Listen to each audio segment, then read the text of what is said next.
D G I S P R lieutenant general Ahmed Sharif Chaudhry کی press conference, کہا 9 مئی کے منصوبہ سازوں کو ڈھیل دینے کا نتیجہ بنو واقعہ ہے۔ انتشاری ٹولے نے پروپیگنڈا کرنے کی کوشش کی۔ عزم استحکام فوجی آپریشن نہیں بلکہ دہشت گردی کے خلاف مربوط مہم ہے۔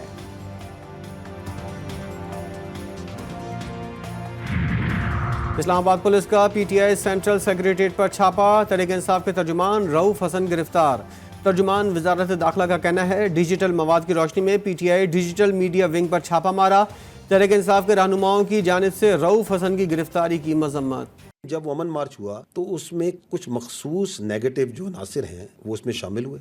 انہوں نے وہاں پہ ریاست کے خلاف، فوج کے خلاف نعرے بازی کی۔ دے فائرڈ۔ یہ کیوں ہوا؟ جو آپ کا عدالتی نظام ہے، جو 9 مئی کے کرنے والے ہیں، اس کے جو سہولت کار ہیں، اس کے جو منصوبہ ساز ہیں، جب وہ ان کو ڈھیل دے گا، ان کو کیفر کردار پہ نہیں پہنچائیں گے تو ملک کے اندر انتشار اور یہ جو موب مینٹیلٹی ہے، یہ فسطائیت ہے، یہ مزید 9 مئی کے منصوبہ سازوں کو ڈھیل دینے کا نتیجہ بنو واقعہ۔ انتشاری ٹولے نے پروپیگنڈا کرنے کی کوشش کی لیکن فوج نے ایس او پیز کے مطابق درست رسپانس دیا۔ امن مارچ میں شامل عناصر نے فائرنگ کی، کینٹ کی دیوار گرائی اور راشن کا گودام لوٹا۔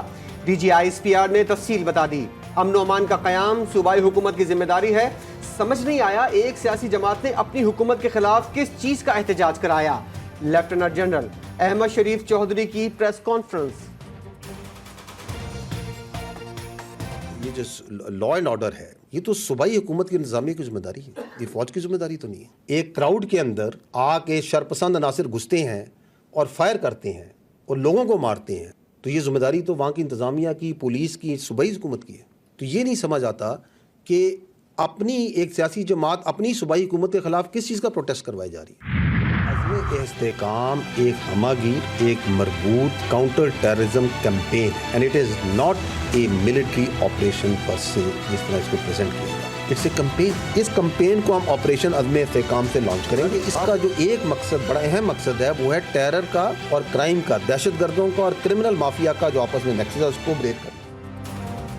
عزم استحکام کو متنازع کیوں بنایا جا رہا ہے؟ انتہائی سنجیدہ ایشوز کو سیاست کی بھیٹ چڑھایا جا رہا ہے۔ عزم استحکام فوجی آپریشن نہیں بلکہ دہشت گردی کے خلاف مربوط مہم ہے۔ D G I S P R lieutenant general Ahmed Sharif کی پریس کانفرنس، کہا عزم استحکام پر سیاست کی جا رہی ہے۔ کیوں؟ ایک مافیا، سیاسی مافیا اور غیر قانونی مافیا کھڑا ہو گیا اور کہنے لگا اس کو ہم نے نہیں ہونے دینا۔ یہ سیاسی مافیا چاہتا ہے کہ عزم استحکام کو متنازع بنایا جائے۔ ان کے ساتھ یہ ڈیجیٹل دہشت گرد کیسے ویل سنکرونائز تھے کہ جیسے یہ واقعہ ہوتا ہے تو سوشل میڈیا پہ ایک دم ہنگامہ کھڑا کر دیا جاتا ہے کہ فوج نے سیدھی نہتے لوگوں پہ گولیاں چلا دی۔ پرانی تصویریں، دوسرے ممالک کی بچوں کی تصویریں، زخمی بچوں کی نکال کے لگائی جاتی ہیں کہ یہ دیکھیں جی بنو میں آج یہ بچے کو مار دیا گیا، گولی مار دی۔ یہ آپ کے سامنے ہے، چند دن پرانی بات ہے کہ کس طرح پھر وہ ڈیجیٹل ٹیررسٹ جو سے ہیں وہ ایکچوئل ٹیررسٹ کی سپورٹ میں وہ نیکسس کس طرح آپ کے ساتھ کام کرتے ہیں۔ پاک فوج کے خلاف فیک نیوز کا سہارا لیا جا رہا ہے۔ اصل دہشت گردوں اور ڈیجیٹل دہشت گردوں کا نشانہ صرف پاک فوج ہے۔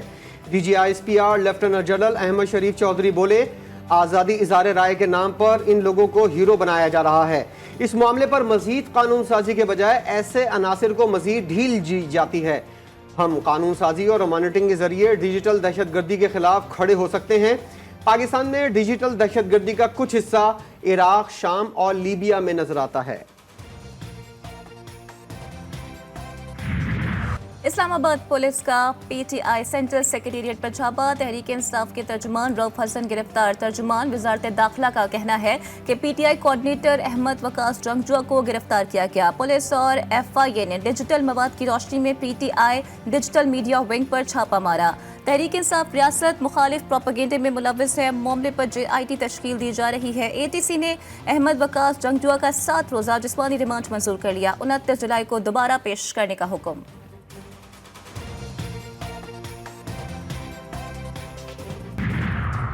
سیاسی صورتحال اسٹاک مارکیٹ پر بھی اثر انداز۔ اسٹاک مارکیٹ میں شدید مندی، 100 انڈیکس 80 کے بعد 79,000 کی حد بھی گنوا بیٹھا۔ 1 تولہ سونا 1,000 روپے مہنگا، قیمت 2,51,000 روپے ہو گئی۔ اور کراچی کے علاقے منگو پیر سلطان آباد میں غیرت کے نام پر دوہرے قتل کا واقعہ، نامعلوم افراد نے لڑکے اور لڑکی کو قتل کر دیا۔ پولیس حکام کے مطابق کچھ عرصہ قبل دونوں نے پسند کی شادی کی تھی۔ شادی کے بعد سے دونوں سلطان آباد میں چھپ کر رہ رہے تھے، جس کی خبر لڑکی کے بھائیوں کو ہوئی۔